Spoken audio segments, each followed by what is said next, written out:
इस देश में राजकुमार भाटी एकमात्र ऐसा व्यक्ति है जिसने, मुझे लगता है, मनुस्मृति कभी खोल के नहीं पढ़ी होगी। लेकिन मनुस्मृति पे जितना वो ज्ञान देता है और जितने वो अधिकार से देता है, ऐसा लगता है जैसे सारी मनुस्मृति इसने पढ़ी हो।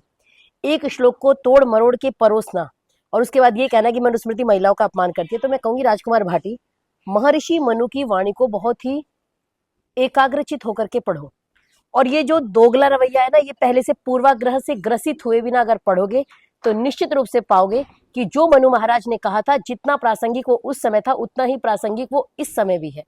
उन्होंने एक बहुत अच्छी बात कही थी, भर्तारम रक्षति यौवने श्लोक को ये कई बार तोड़ मरोड़ के परोसता है। राजकुमार भाटी, जो तुम्हारा काम है ना वो करो, जिसका काम उसी को साजे और करे तो डंडा बाजे। ऋषि मुनियों की भाषा को समझने के लिए वैसा पवित्र हृदय होना भी पड़ता है, वैसा निश्चल हृदय होना पड़ता है, तब उनकी बात समझ में आती है।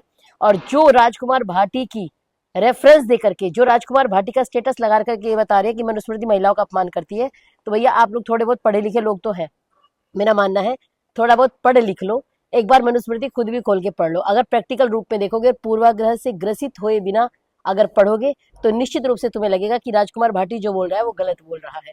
पार्टी के प्रवक्ता को, मुझे लगता है, वहीं तक सीमित रहना चाहिए। वेद शास्त्रों की बात करने के लिए पहले उनका अध्ययन करना चाहिए, उसके बाद वेद शास्त्रों की बात करनी चाहिए, नहीं तो नहीं करनी चाहिए, क्योंकि ऋषियों की बात को समझने के लिए बहुत ही पवित्र हृदय चाहिए। धन्यवाद।